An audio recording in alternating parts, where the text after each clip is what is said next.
daquilo, não sai daquilo. E a torcida do Flamengo? A torcida do Flamengo tem várias músicas. Tem várias músicas. Por exemplo, os caras na arquibancada batendo a mão, a palma, né, por cima, uma coisa que começou aqui no Rio. Você é fã da nação, né? Eu acho a torcida do Flamengo a torcida mais bonita do Brasil. Acho.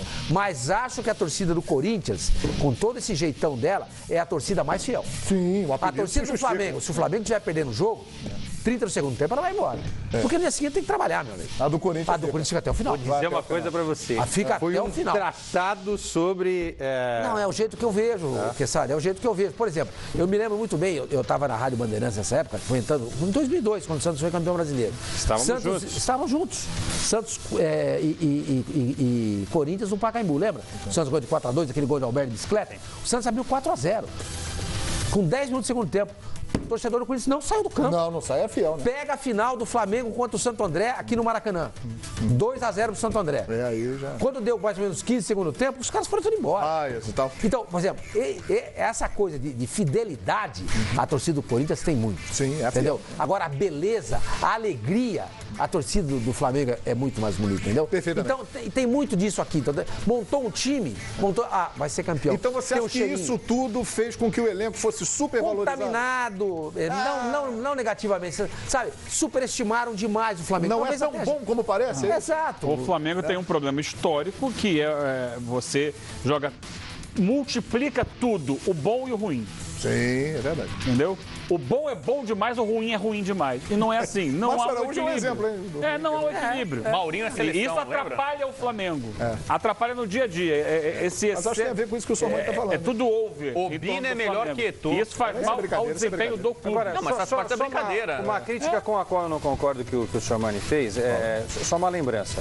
O Tchouaméni falou, o Diego Alves foi chamado, foi contratado, mas não pode jogar a Copa do Brasil. Everton Ribeiro. Mas, Tchouaméni, aí a culpa não é de quem contratou. A culpa é da CBF. Não, mas tinha que contratar o jogador. Você não contrata o jogador só para a Copa do Brasil. Se você não pode inscrever o jogador, é outra no começo história. Do ano.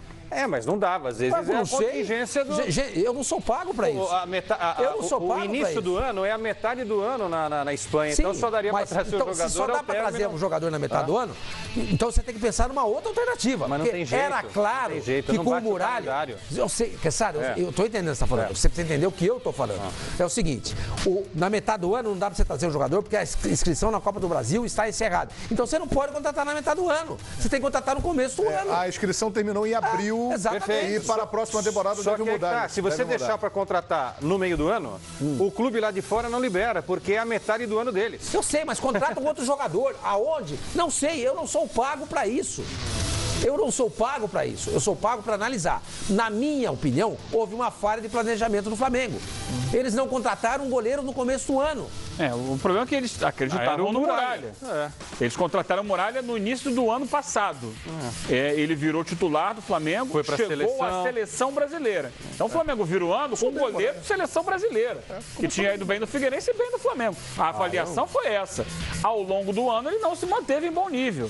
Se ele não tivesse caído de produção, não seria contratado o Diego Alves. Agora, Eugênio, só para encerrar, da minha parte, não quero ficar monopolizando o tempo. Quando o Muralha foi contratado, a gente não estava nem aqui na Barra. Ele estava lá no Cosme Velho. Sim. E eu participava A Última Palavra e não era nem o Gustavo Villani, era o Renato Maurício Prado. E eu disse com todas as letras, estão trocando 6 por meia dúzia e olha lá se o Paulo Vitor não é melhor que o Muralha. Sabe? Quem é do ramo? Quem é o treinador de goleiros do Flamengo? Vitor Hugo. Esse cara tem que dizer, gente. Mas estava na cara que o Muralha é um goleiro limitado. Não é um goleiro pro Flamengo, é um goleiro pro Figueirense. O Tite gostou dele. Aliás, o Tite tem o Diego Souza, o Muralha, o Tyson, o Juliano, o Rodrigo Caio. Você entendeu? Tem muita coisa que o Tite vai ter que explicar quando acabar a Copa do Mundo. Se ganhar, todo mundo vai bater palma. Se não ganhar, eu vou ser o primeiro a falar. Eu vou ser o primeiro a falar. Então já fala porque agora. nós já estamos falando.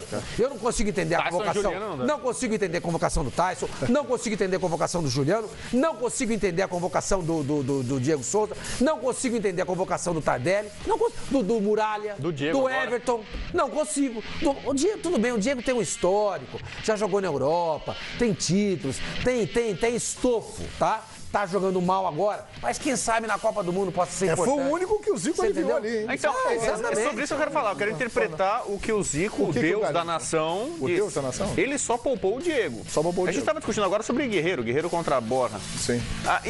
Segundo o Zico, todos os outros, exceção feita ao Diego, foram superestimados, supervalorizados.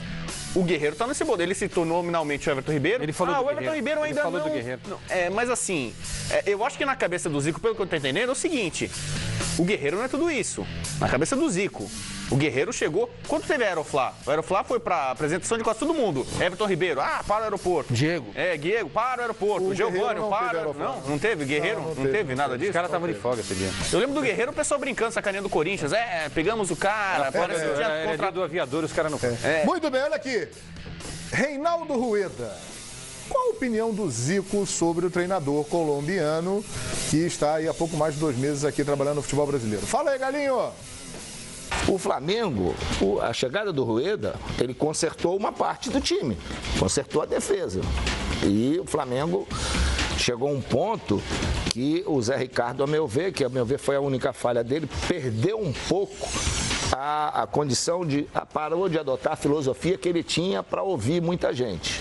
Ouvir torcedor, ouvir a torcida, e aí ele começou a sair do pensamento que ele tem de futebol. E aí o Flamengo começou a tomar gol. Teve um momento aí que ele tomou 5 gols iguais, né? Com jogadas entre o lateral e o zagueiro. E toda hora o Flamengo tomava gol. O Sassá no Cruzeiro, por exemplo. Exatamente. E não havia o William cobertura. também do Palmeiras. E o Curitiba era... E quando chegou o Rueda, a primeira coisa que ele teve foi corrigir a casinha ali.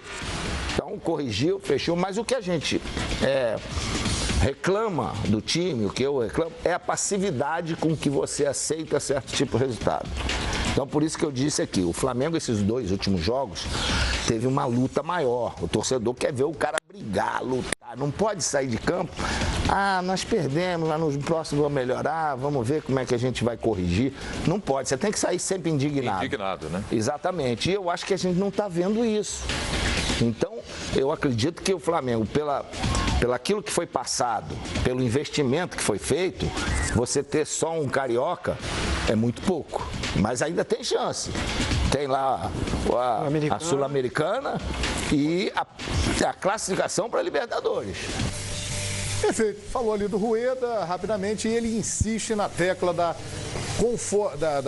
conformidade com o resultado. Tá tudo bem, empatamos o jogo e tal. O Zico, em um sentimento que a torcida do Flamengo demonstra claramente, não aceita isso. O time se conformar com a má performance e muitas vezes demonstrar apatia. E o Galinho de novo. E uma coisa, mas não é só o Flamengo, não, hein? Vai além. Todos os clubes brasileiros têm esse discurso. O Levi, por exemplo, se você ouve as últimas entrevistas do Levi, estava tudo lindo, maravilhoso, né?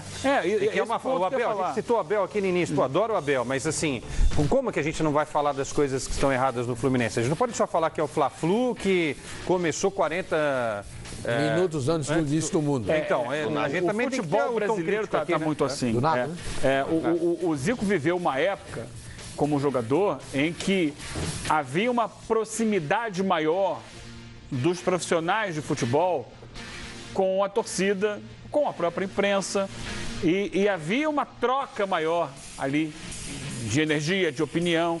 Hoje em dia a coisa ficou muito dura, se criou um muro entre os jogadores e técnicos e etc. Quem está lá dentro, eles vivem numa redoma de vidro.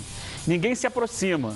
Eles só usam o que vem de fora para botar no vestiário e falar na preleção. Olha aí, estão falando que a gente é a quarta força. Vamos lá mostrar que não é... Mas não tem essa relação.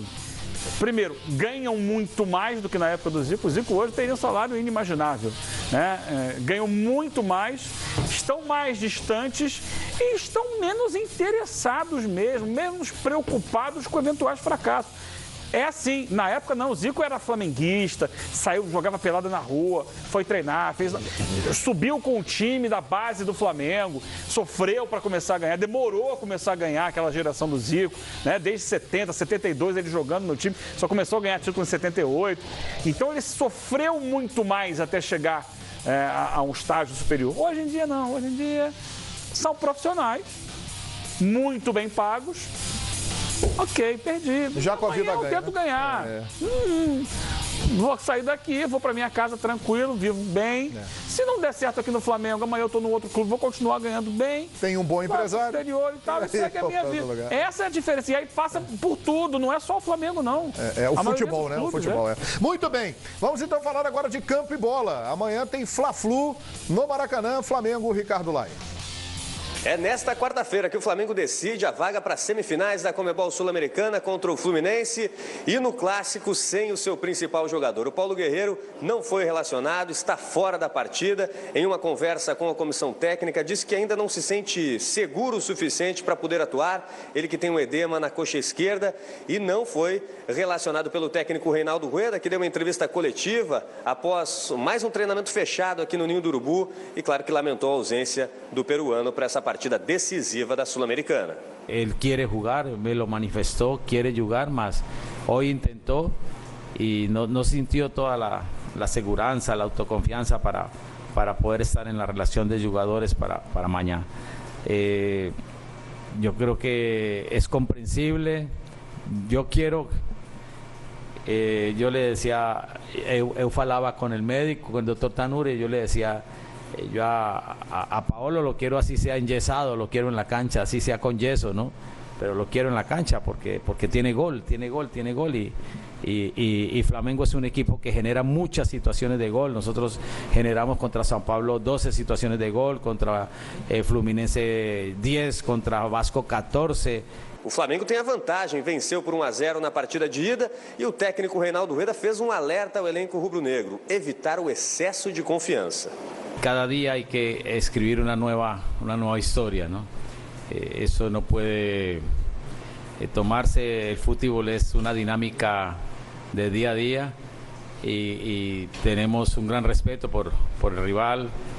Es un juego muy difícil y seguro que no podemos tener exceso de confianza.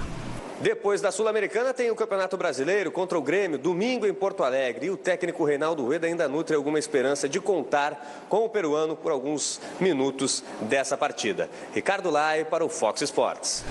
Legal, muito obrigado. Olha ali, mais de 29 mil ingressos vendidos para o jogo de amanhã. Teremos um público melhor, bem melhor do que tivemos na semana passada. Amanhã é decisão. O Flamengo joga por qualquer resultado de empate. Na ida foi 1-0 para o Flamengo. O Fluminense precisa da vitória. Se der Fluminense 1-0, a decisão vai para os pênaltis. Vamos ver quem vai seguir para enfrentar ou o Júnior Barranquilla, provavelmente, ou o Sport na semifinal da Sul-Americana. E o Fluminense, hein? Preparado para o jogo de amanhã, Flávio Vinic. No último treino antes do Fla-Flu, o técnico Abel Braga fechou a